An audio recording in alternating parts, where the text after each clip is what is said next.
Почитувани представници на медиумите, добар ден и ви благодарам за присуството. Изминатите денови СДСМ презентираше факти за многуте дадени, но неостварени ветувања од страна на ВМРО ДПМН. По земјоделството и здравството, денес продолжуваме со фактите за некои од неостварените ветувања во економијата.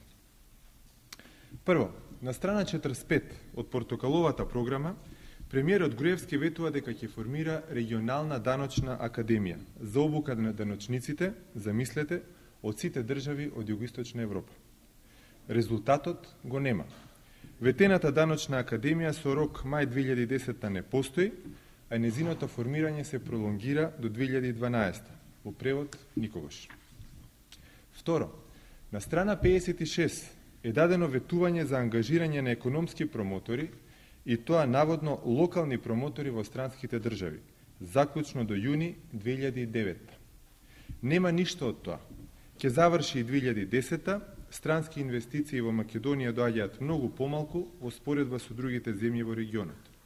Иако се трошат значителни пари, проектот е лошо обмислен и целосно неуспешен. Трето, на страна 57 од програмата стои дека Груевски ќе формира бизнис академија за менаџерско образование. Уште едно неостварено ветување. Ама затоа знаеме какви менаџери имаат јавните предпријатија. Четврто, на страна 59 од програмата, ВМРО ДПМН ветува уште еден лажен проект, наречен Мали, ама големи. Ветен да почне во 2008, а со кој се обрзува да ги поддржи и финансира дел од трошоците на малите предпријатија извозници.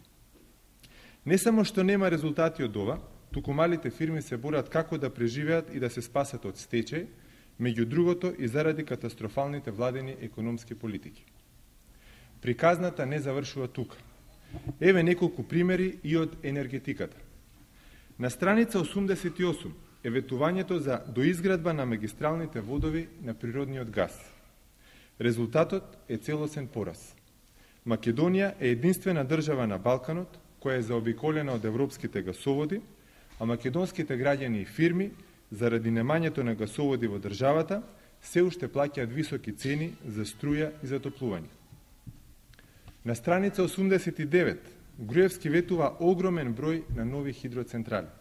Конкретно, во врска со хидроцентралите Чебрен, Галиште и Бошков мост, ветува, замислете, цитирам, сите три електрани да отпочнат со градење до крајот на 2008 година.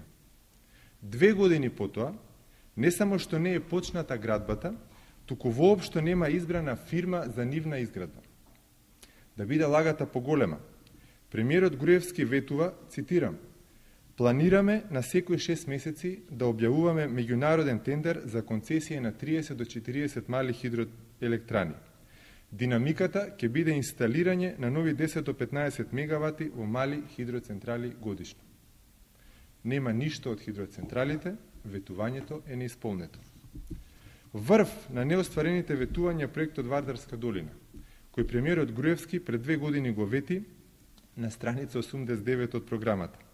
Бадијала што бил распишан тендер, кога тој бил со таков лош квалитет, што ниту еден инвеститор не покажал интерес. На крајот може да се случи проектот Вардарска долина да се сведе на намерата на владата да стави постаменти со врби по течението на Вардар во Скопје. Конечно, најдобар показател за целосниот крах на ветените и неостварени енергетски инвестиции и несериозниот пристап на оваа влада кон енергетиката е термоелектричната централа Неготино.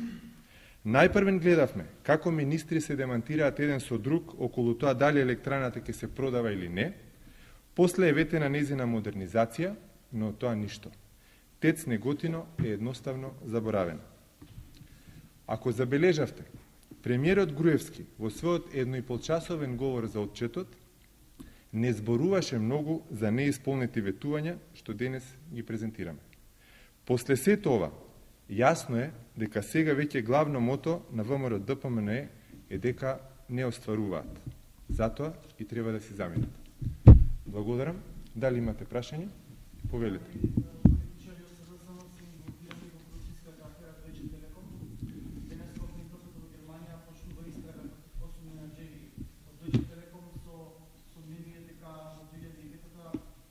плаќале политичари опит да добијат одредена бенефиција. Тоа се да станеше на власт. Вашиот коментар? Точно е дека аферата во Телеком е откриена во периодот кога на власт бил СДСМ. Но исто така, точно е дека сознанијата се однесуваат на еден многу подолг период од порано, почнувајќи од, би рекол, контроверзната приватизација на Телеком.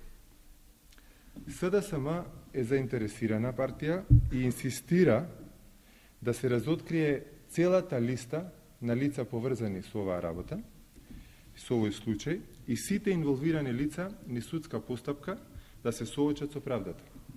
При тоа, мислиме дека она што е најважно е да се откријат две работи. Првата работа, дали скандалот со префрлувањето на 120.000 евра од Телеком на партиската фирма на ВМРО ДПМН Аналитико АИ во пресред на изборите 2006 година, а во која се инволвирани денешните најблиски соработници на премиерот, е дел од оваа афера. И второ, колку оваа афера всушност е поврзана со улогата и подписот на премиерот Груевски на приватизацијата на Телекомот во 2001 година. Дали има уште некој прашање? Ви благодарам.